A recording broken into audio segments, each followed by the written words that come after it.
She came to trade furs. He gave her his heart. The rope creaked as it tightened, fibers groaning under a man's weight. Dust swirled across the hard-packed ground of Clearwater Trading Post, while a crowd of trappers and travelers stood frozen, boots planted, breath held. A woman screamed for them to stop. No one moved. Clara Mae Hendricks was on her knees in the dirt, hands trembling, skirt soaked with mud and melting snow. Her uncle stood on a crate beside her, a shotgun resting casually in his arms, the barrel angled not at the condemned man above, but at her head. "One more word," Morris Hendricks said coldly, and I let him drop. The man at the end of the rope was Finnegan Wolfe, the mountain hunter who had come to trade furs and stayed too long because he believed kindness could survive on the frontier.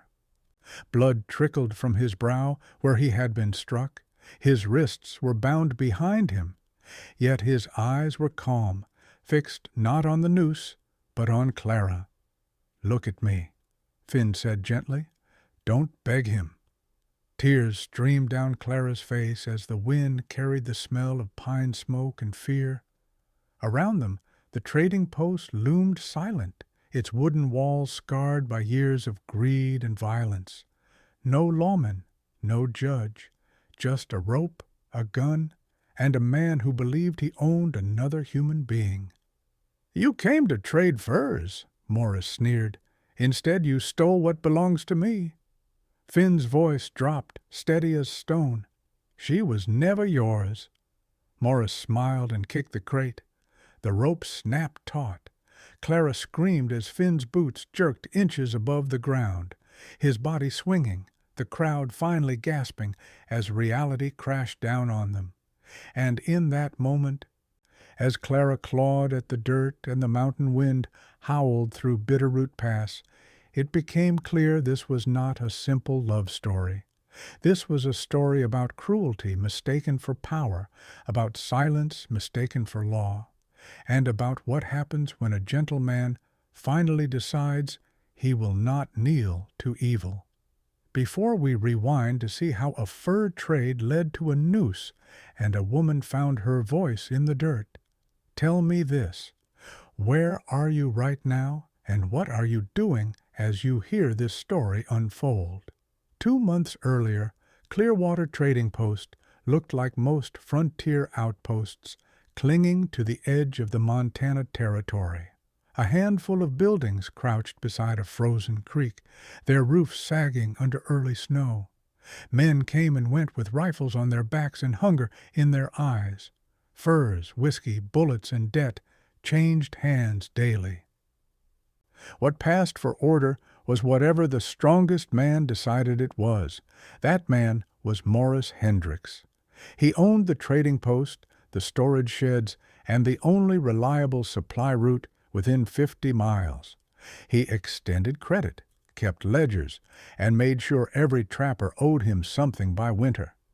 He smiled often, but his eyes were sharp, measuring, always calculating who belonged to him next. And then there was Clara. Clara Mae Hendricks had been part of the trading post for so long that most men stopped seeing her as a person.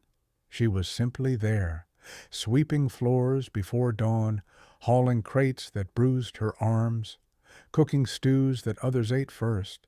Her size made her easy to mock and easier to dismiss. Her uncle made sure of that. "She eats more than she earns," Morris liked to say loudly. "Be grateful I keep her." People laughed. Clara lowered her eyes and worked faster. Clearwater was not kind to women who stood out.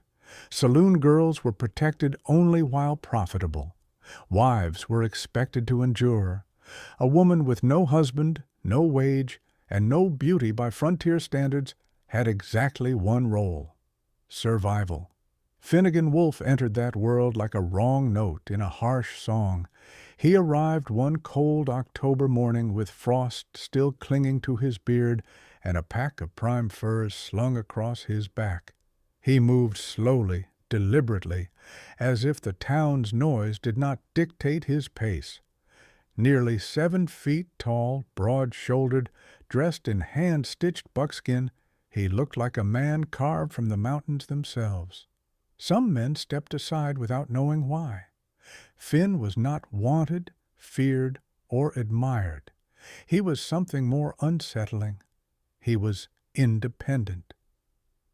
He did not drink at the saloon. He did not ask for credit. He did not brag. He spoke when necessary and listened otherwise. When Morris tried to underpay him for his furs, Finn named the fair price and waited. Morris relented, irritated but intrigued. "You live alone up there?" Morris had asked casually. "Yes," Finn answered. "Dangerous life." "Only if you make it one." Clara noticed him because he noticed her, not in the way men usually did. He did not stare. He did not smirk. When she carried a crate too heavy for her, he took one end without comment. When she spoke, halting and unsure, he listened as if her words mattered. Clearwater noticed too. Men began to whisper. Why was the mountain man lingering? Why did Morris suddenly allow Clara to speak during transactions? Why did Finn return every few weeks even when he had no furs to sell? The town felt it before it understood it. Something was shifting. At night, the saloon filled with the usual sounds of laughter and cards, but beneath it ran tension, like a wire pulled too tight. Morris watched Finn closely.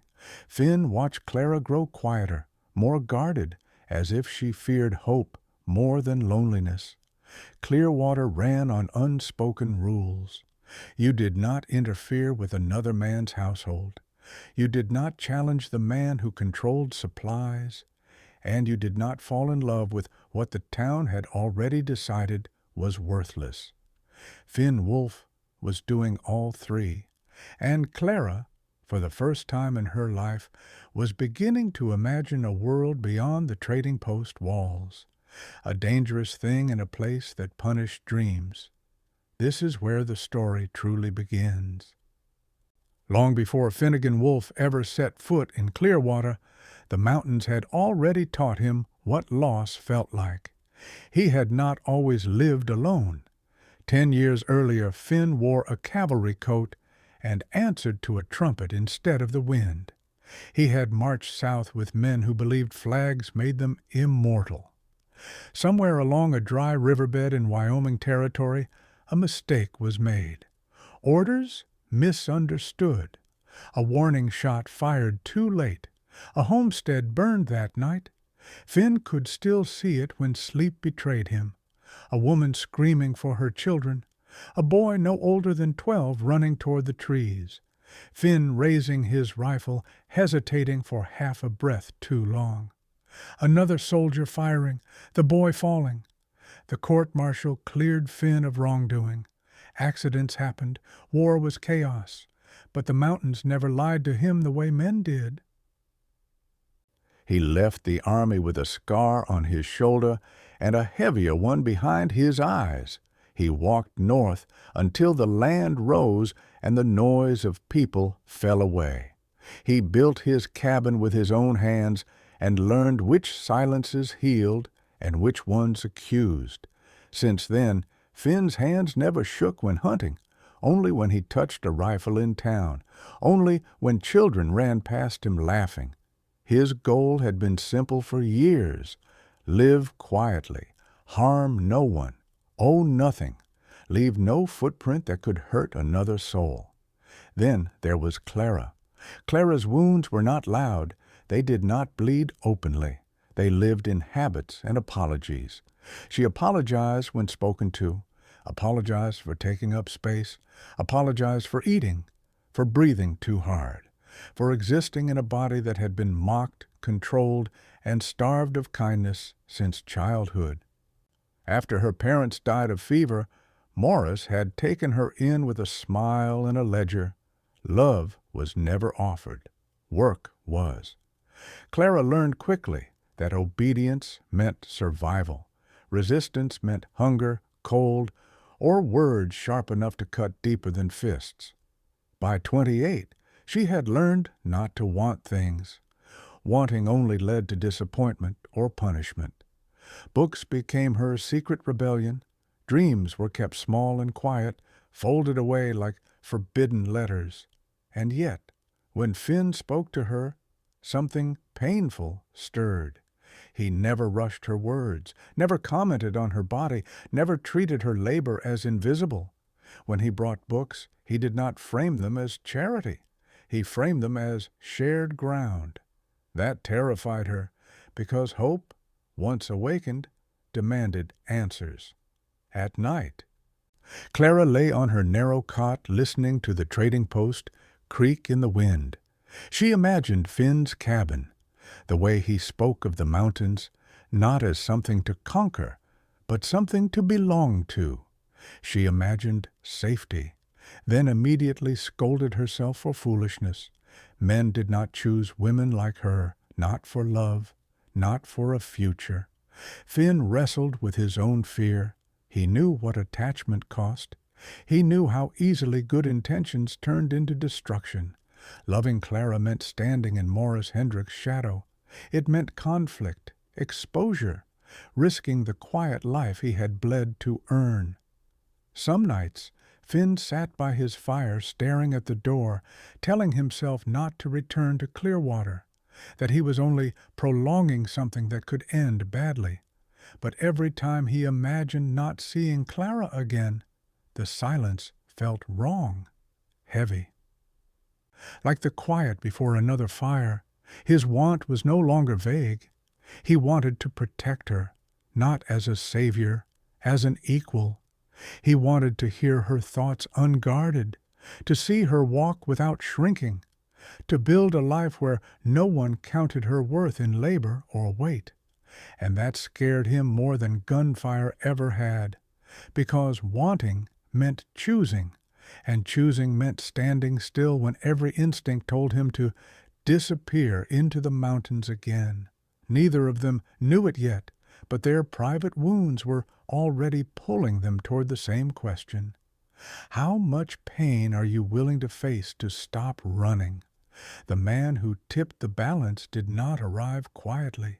He came on a gray morning with frost still clinging to the ground, riding a sorrel horse that carried itself like it had known gunfire. His coat was long, dust-stained, and pinned at the collar with a tarnished star. Marshal Wade Thompson had a reputation that traveled faster than he did. Some said he was fair. Others said he was stubborn enough to be dangerous. What everyone agreed on was this: when Thompson showed up, pretending nothing was wrong, stopped working. Finn saw him first, through the trading post window. Morris stiffened behind the counter. Clara froze mid-motion, a crate half lifted in her arms. The door opened. Cold air rushed in.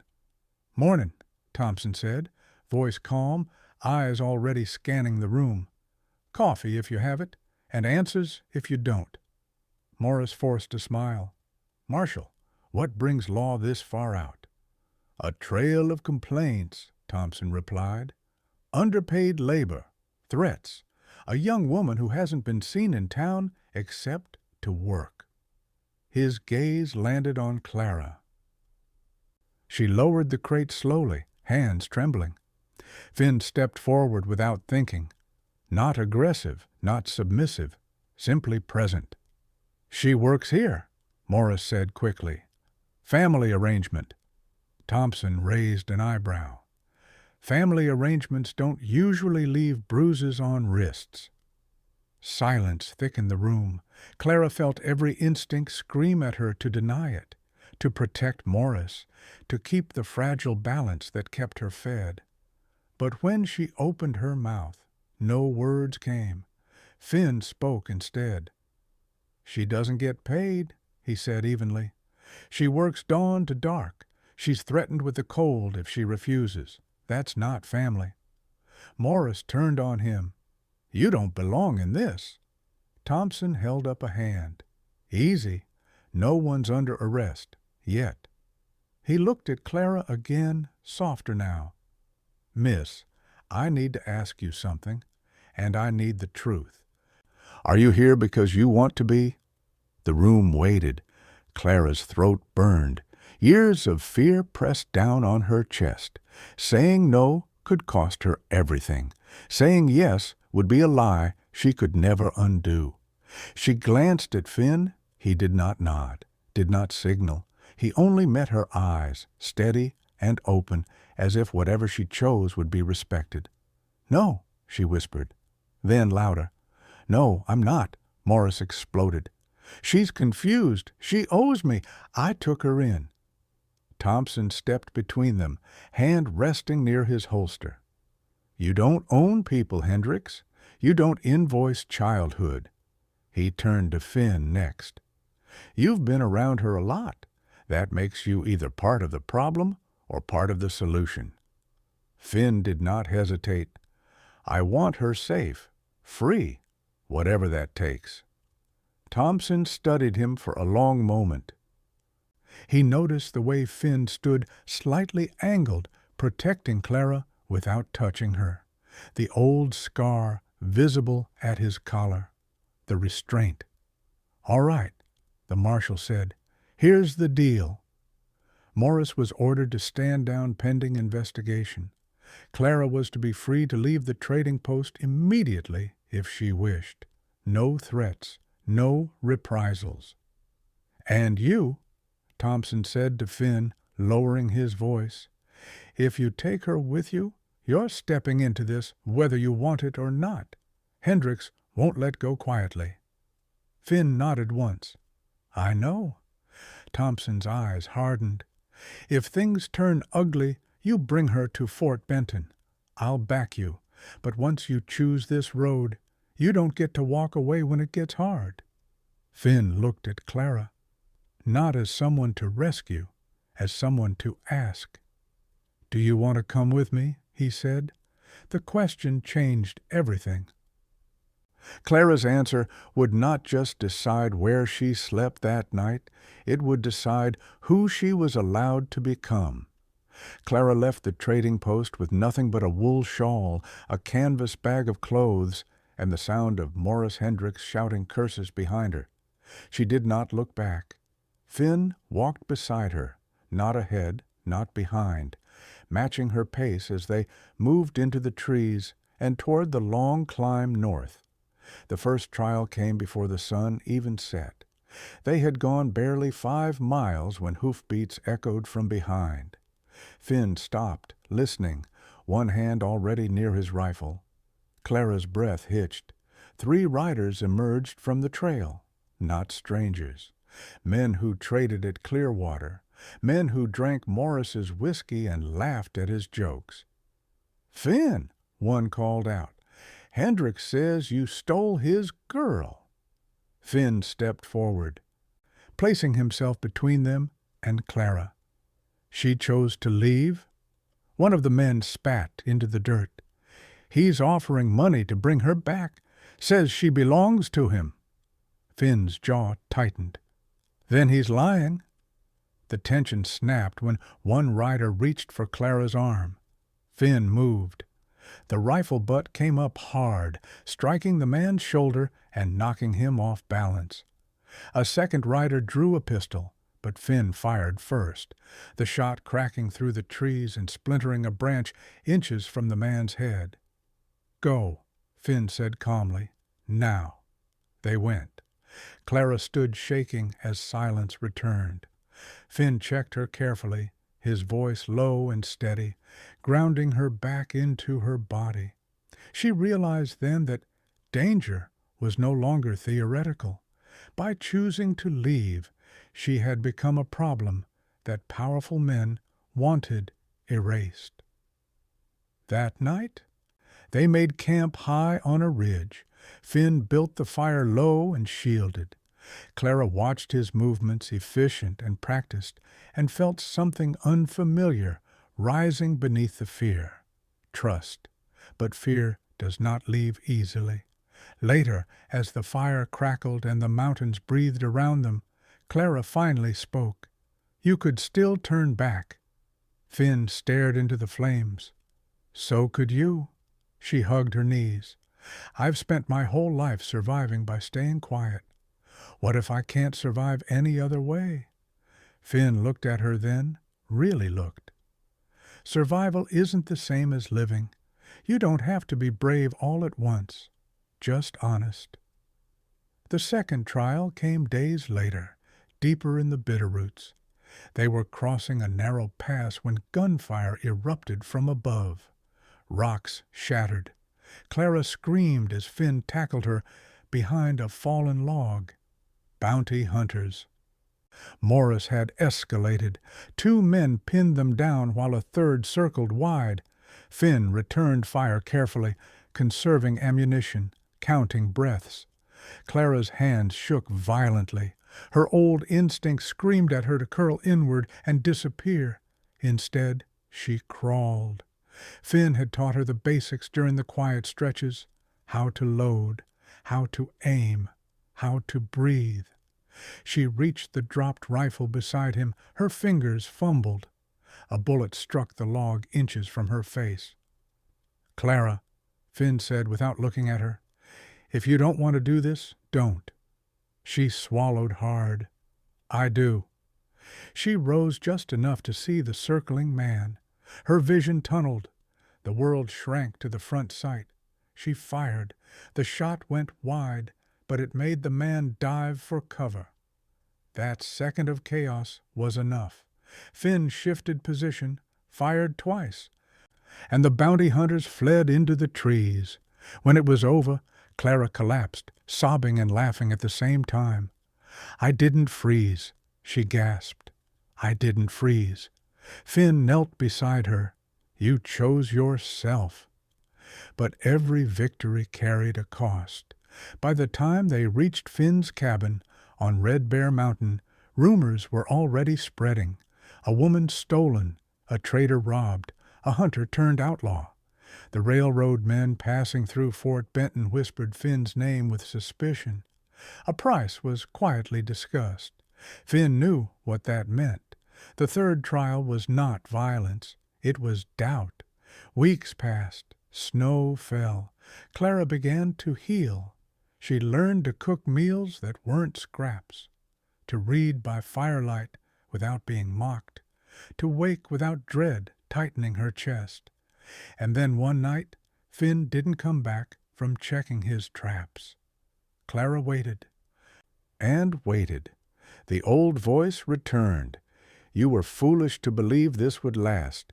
You ruin everything you touch." When Finn finally stumbled into the cabin near dawn, bleeding from a shallow bullet wound, Clara did not collapse. She acted. She cleaned the wound, stopped the bleeding, held him steady while he gritted his teeth in pain.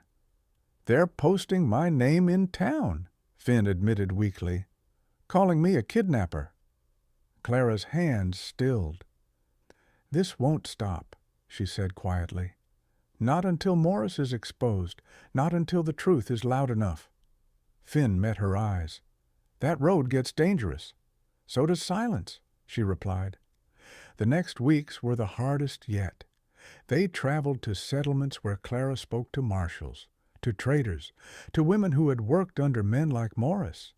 Each time she spoke, her voice grew steadier.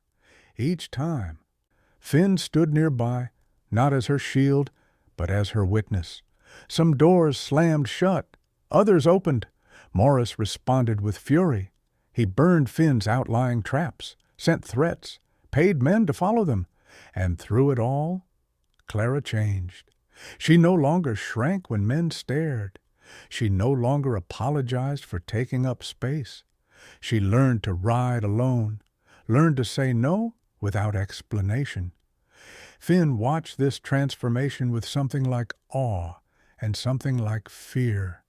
He had intended to protect her. Instead, he was watching her become someone who no longer needed protection in the way he had imagined. One night, as they stood overlooking the valley, Clara said, "I used to think love meant someone choosing me despite what I am." Finn said nothing. Now I think love is choosing someone because of who they become when they're free. Finn exhaled slowly. Then we're in deeper than I thought. The bounty on Finn's head doubled. The railroad took interest, and Morris Hendricks made one final move that would force them into the open, where no one could hide any more. The truth finally surfaced on a morning that felt too quiet to be trusted. Finn and Clara arrived in Fort Benton under low clouds, the kind that pressed the world flat and gray. They had come because a message had reached them through a trapper they trusted. Marshal Wade Thompson wanted to see them, urgently. Clara felt the weight of it in her chest the moment they stepped onto the main street. People watched, some with curiosity, some with suspicion, a few with open contempt. Finn's hand hovered near his coat, not in threat, but habit. Thompson was waiting inside the small courthouse, hat on the table, jaw tight. "You should know this before anyone else tells you," he said. "Morris Hendricks isn't acting alone." Finn's brow furrowed. "Who's backing him?" Thompson slid a folded document across the table. Railroad letterhead, official seals. "The Clearwater Trading Post sits on land the railroad wants," Thompson continued. "Hendricks signed an agreement to sell. The problem was timing. He needed to look like a wronged man, a victim, a respectable trader forced into conflict by a violent mountain hunter." Clara's stomach dropped. "And me?" she asked quietly. Thompson met her eyes. "You were leverage, a story, a way to turn public opinion." The realization hit her harder than any threat Morris had ever made. Her suffering hadn't just been tolerated. It had been useful. Finn clenched his fists. "So every bounty, every rumor." "Manufactured," Thompson confirmed. "Paid for, spread deliberately." Clara stood slowly. "Then the only way this ends is if people hear the truth." Thompson nodded. "Which is why this is the hard part." He explained what Morris planned next: a public accusation, a formal charge of kidnapping and theft, a hanging if the crowd could be convinced quickly enough. "All legal on paper," Thompson said grimly. "Dirty as hell in reality." Silence filled the room. Finn spoke at last. "I won't run." Clara turned to him sharply. "Finn." "No," he said gently. "Running is what they expect. It makes their story cleaner." Thompson studied him. "You stay, you might die." Finn looked at Clara. "And if I run?" "She never stops being hunted." Clara felt something break and reform inside her. For years she had believed she survived because others chose not to finish her off. Now she understood survival could also mean standing where you were and refusing to move. "I'll testify," she said, "publicly, against Morris, against the railroad if I have to." Thompson hesitated. "That will put you in danger." "I've been in danger my whole life," Clara replied. "The difference now is I'm done being quiet about it." That night, Clara sat alone in a rented room above a saloon, listening to distant music and laughter. Finn had gone to meet Thompson again, to plan contingencies, to prepare for a trial that might never reach a courtroom. Her hand shook as she stared at her reflection in the window. She thought about the girl who had scrubbed floors and swallowed insults, the woman who had fled into the mountains, hoping for safety, and the person she was now, someone who understood that dignity did not come from hiding. When Finn returned, Clara met him at the door. "I'm not afraid of what happens to me anymore," she said. "I'm afraid of what happens if we let them win." Finn rested his forehead against hers. "Then tomorrow we end this." Outside, the town prepared for a spectacle. A noose was already being discussed. Notices were being written. Men sharpened their opinions like knives. And in the center of it all, a woman once told she was worthless, prepared to speak loud enough to tear a system open. The gallows went up at noon. Fresh timber, still pale where the saw had bitten through it, stood at the center of Fort Benton's main street. A crowd gathered early, drawn by rumor and the promise of certainty. Merchants leaned in their doorways. Railroad men stood together, coats clean, faces unreadable. A preacher waited nearby, Bible closed, eyes down. Finn Wolfe was brought out with his hands bound, blood dried dark along his sleeve from a scuffle the night before. He walked steadily, shoulders square, eyes scanning the faces not for mercy, but for Clara. Morris Hendricks stood near the platform, smug and well-dressed, flanked by 2 hired guns. He spoke loudly, making sure his words carried. "Justice," he said, "for theft, kidnapping, and violence against a respectable man of commerce." The crowd murmured. Some nodded, others shifted uneasily. Then Clara stepped forward. She did not shout. She did not rush. She walked into the open space as if she had every right to be there, because now she knew she did. "Stop," she said. The word cut through the noise. Marshal Thompson moved to her side, hand raised. "This woman will speak." Morris laughed. "She's confused, frightened. She's been manipulated." Clara turned to face him. Her voice carried, steady and clear. "I was not kidnapped. I was not stolen. I escaped." A ripple passed through the crowd. "I worked 16 years without pay. I was threatened with starvation and exposure. When I tried to leave, I was hunted like property." Morris stepped forward angrily. "You ungrateful—" Clara did not flinch. "You sold my labor. You tried to sell my body. And when I refused, you sold a story instead." Thompson produced the railroad documents, holding them high.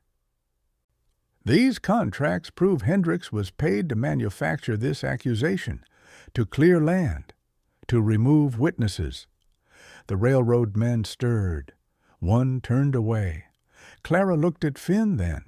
He met her gaze, something like pride breaking through the tension. "I stand here because I chose freedom," she continued, "and because this man refused to buy me, own me, or silence me. He treated me like a human being when it cost him everything." Morris's face twisted. "Look at her. Who would choose that?" Silence followed. Then a woman near the back spoke. "I would." Another voice joined. Then another. The sound grew. Marshal Thompson stepped onto the platform. "The charges against Finn Wolfe are dismissed. Morris Hendricks, you are under arrest for fraud, coercion, and conspiracy." Morris reached for his gun. Finn moved without thinking. Despite the ropes, he lunged, shoulder-checking Morris hard enough to send him sprawling. Thompson's pistol came up. The hired guns froze. Dust hung in the air. The noose swayed, unused. As Morris was dragged away shouting curses, Clara stood beneath the gallows and felt something release inside her. Not triumph, not vengeance, closure. Finn was cut loose. When he stepped down, Clara took his hands openly, in front of everyone. No one laughed. No one spoke. The town exhaled. Fort Benton did not change overnight, but it did not stay the same either. Morris Hendricks was sent east under guard, his name stripped of respect as quickly as it had been inflated. The railroad men quietly withdrew, their plans delayed, their influence suddenly less certain in a town that had seen too clearly how stories could be bought. The gallows were dismantled within days. The wood was reused, the rope burned. People stopped meeting each other's eyes when they passed the place where it had stood. Finn Wolfe did not stay in town. He left with no celebration, no speeches, just a few nods of acknowledgment and one firm handshake from Marshall Thompson. Clara walked beside him as they headed north again, her stride surer than it had ever been. She was no longer a woman being taken somewhere. She was choosing where she went. By spring, word spread of a small cabin near Red Bear Mountain where travelers were treated fairly, where a woman ran the trade ledger and taught reading to anyone who asked, and where a mountain hunter listened more than he spoke. At night, the valley held only quiet, the kind that no longer felt like isolation but peace. Some stories ended with gunfire. This one ended with two people walking away together, leaving the noise behind. On the frontier, laws were often written in ink, but enforced in fear. Power belonged to those loud enough to shape the story until someone brave enough spoke the truth where everyone could hear it. Finn Wolfe learned that strength does not always mean pulling a trigger.